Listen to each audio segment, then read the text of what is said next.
Kit e vocês estão no Mundo da Livreira. Hoje nós vamos falar sobre o projeto Come Livros e o meu recadinho de hoje é para você que é um familiar, é um pai, é um responsável, é alguém que está cuidando de alguma criança ou adolescente que está envolvido no projeto. Então fica de olho que aqui a gente vai trazer algumas dicas para você contribuir muito para o sucesso desse projeto. Então vamos lá. Até agora a gente falou sobre você se enxergar como alguém com deficiência em relação à formação de leitor. Nós não fomos criados, nós não fomos educados para sermos leitores vorazes, a gente foi educado para aprender a ler e escrever e nos transformarmos em trabalhadores, não é verdade? Então a moeda de troca é essa, a gente aprende a ler e escrever, a gente aprende a fazer continha e começa a trabalhar. Foi mais ou menos isso, mais ou menos, grosseiramente falando, não é verdade? E os nossos filhos, os nossos netos, nossos sobrinhos, eles não estão nessa, eles precisam aprender a olhar os códigos e trazer os simbolismos, o que é muito mais complexo. Pensa só, você pegar o que está nas histórias, que são as metáforas, e transformar aquilo numa realidade para você, ou então você transformar aquilo numa realidade em que você consiga entender o outro, sabe? É muito mais complexo do que isso. Então a gente já entendeu que o primeiro tópico é a gente conseguir se enxergar com fragilidade. Isso vai nos tornar pais receosos. Pode acontecer da gente olhar para alguma história e achar um pouco demais para as crianças, achar que... isso eu tô falando no geral, tá? A gente pode ver lendo alguma coisa e ficar um pouco inseguro? Claro que sim, a gente não foi criado, educado para ter contato com todos os tipos de histórias. Porém, a gente tem que lembrar que a gente tem que confiar no nosso professor. A gente tem que confiar nas ferramentas pedagógicas que estão sendo oferecidas e confiar na reflexão. Confiar na mediação para promover a reflexão. O que isso significa? Como eu já disse, não só o professor vai fazer isso. Você, como responsável, precisa trabalhar esse papo com as crianças, com o jovem, quem você tem em casa.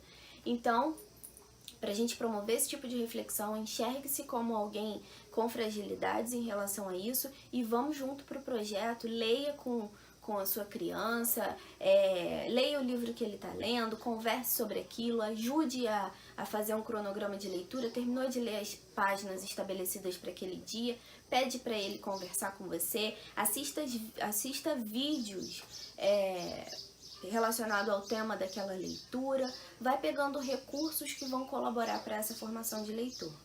E a gente também viu sobre a literatura para bebês, que é na educação infantil, que geralmente a gente se limita a oferecer livros mais sensoriais. E a gente não precisa fazer isso, a gente precisa fazer as crianças se apaixonarem por histórias, ok? Então agora a gente vai falar sobre o ensino fundamental. É muito comum, e fiquem atentos a isso, não precisa ficar desesperado que você tinha um filho que era devorador de livros quando era pequenininho e de repente ele cresce e se afasta disso e não quer saber de ler mais. Não precisa ficar apavorado, tá? Não pode deixar correr solto não, porque realmente essa fase é muito complicada, eles se afastam mesmo da literatura, mas se não tiver alguém para puxar, eles vão acabar deixando de ler mesmo. Então, tanto os pais quanto os professores, eles precisam estar envolvidos nisso. Então, qual é o primeiro ponto? Quando as crianças chegam no ensino fundamental, eles começam, se na educação infantil eles só internalizavam regras, né, eles veem as regras que estão na sociedade e eles têm que seguir. Então a gente começa a testá-los e de que eles, colocar algumas regras para que eles cumpram e eles começam a cumprir. Quando chega que é o que eu falo de serem mais concretos, né? Você tem que fazer isso, eles veem isso. Quando chega no ensino fundamental, eles ainda estão muito no concreto também, mas eles começam a ter mais o poder de abstração. Então eles começam a também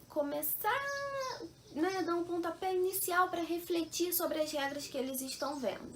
Então eles começam a fazer algum tipo de experimentação, né? Eu tô vendo aquela regra ali e isso se aplica às histórias também. Eles começam a ver algumas coisas que acontecem nas histórias, começam a refletir se foi um aluno, uma criança que foi leitora quando estava na educação infantil, tem mais facilidade de abstrair, de chegar no abstrato, né? E aí ele começa a refletir um pouco mais sobre aquilo, começa a ver o que pode e o que não pode, o que se adequa ao que ele pensa e o que não se adequa. Isso é um processo que vai até o ensino médio. No ensino médio eles já estão, tipo, super contestadores de regras, a gente sabe disso, né? Isso também se aplica às histórias. Eles vão ter contato com as histórias e vão começar a regular aquilo, se aquilo serve para ele ou se aquilo serve para o outro. Então isso é um processo que começa lá na educação infantil. Mas o que a gente estava falando é que quando essa criança da educação infantil chega no ensino fundamental, ele geralmente para de ler. E aí os pais se desesperam. Não vamos nos desesperar, tá? Ok? O que acontece nesse período? Eles chegam na escola e eles precisam ler livros que não são escolha deles. E isso é muito complicado.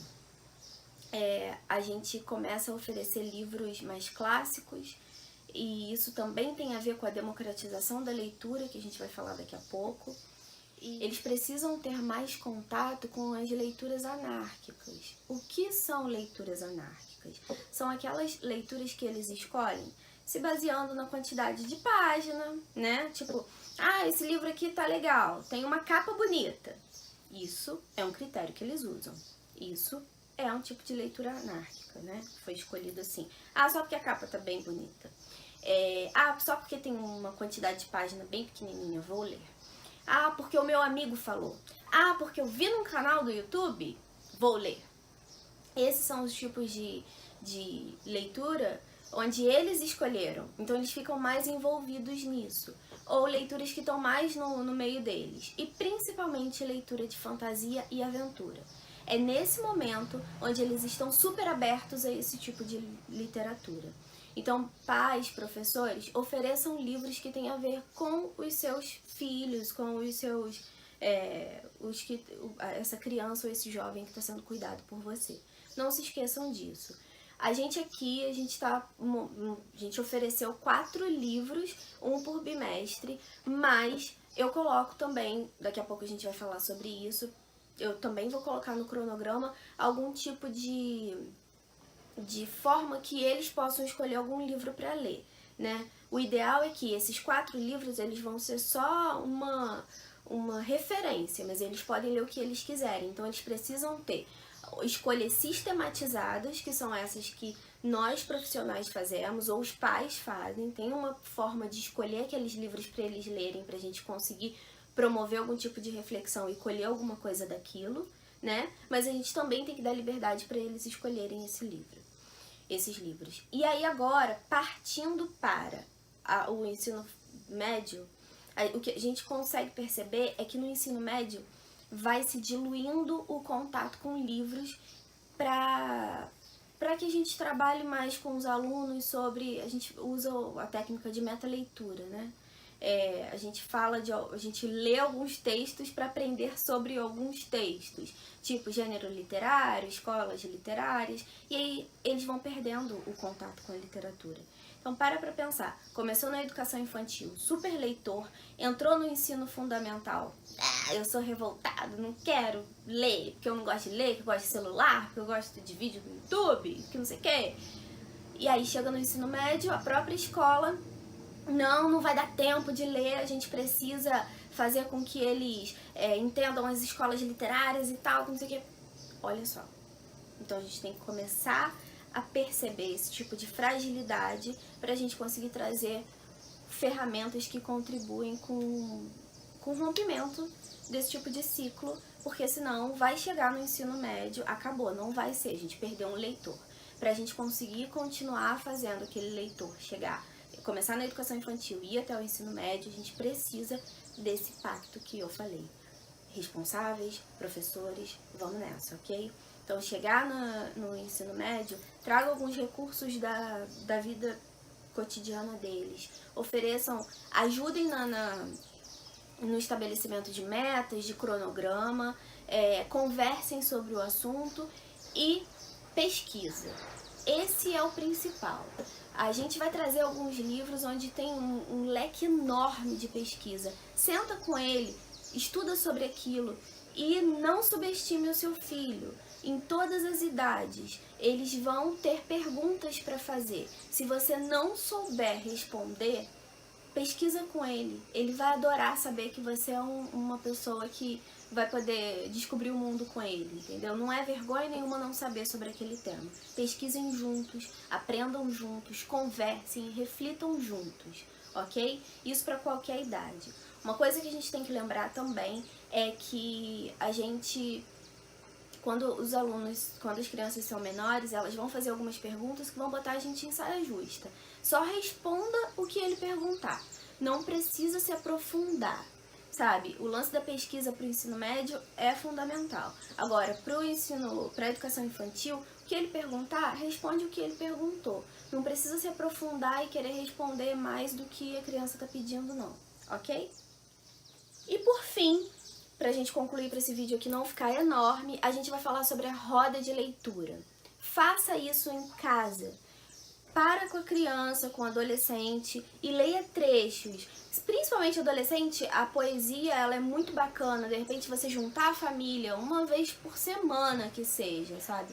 Junta a família e cada um lê um trecho de uma poesia, ou no livro infantil, cada um lê um pouquinho e depois você conversa com a criança. O que você entendeu? Se a criança não for alfabetizada ainda, pede para ela resenhar esse livro para você sem ela ter lido. Pega quem tá, pai, mãe, irmãos, leem para a criança e depois você vê o que ela absorveu da história. E é isso aí. Esses recursos, faltou só mais uma coisinha, ok? Vamos falar sobre o ambiente. Se vocês puderem colocar, tanto para os bebês quanto para os maiores, estabelecer um local para que a gente monte, sei lá, uma estante de livros, não fica com medo do bebê estragar, seleciona pelo menos alguns livros que ele possa manusear, porque o manuseio é muito importante. Então, assim, você pode colocar uma estante onde tem uma parte só para o seu filho, ou vocês podem criar uma prateleira. Organiza isso em casa que vai ser só sucesso, ok? Contamos com vocês. Se tiverem algumas dicas, se quiserem trocar ideias, se tiverem algumas dúvidas, coloca aqui nos comentários que eu vou adorar responder vocês. Aqui é um espaço de troca mesmo. A gente precisa trocar informações para que a gente consiga levar para frente esse pacto de formação de leitores, porque lembrando, é um compromisso de todos nós, ok? Então tá bom, muito obrigada, até a próxima!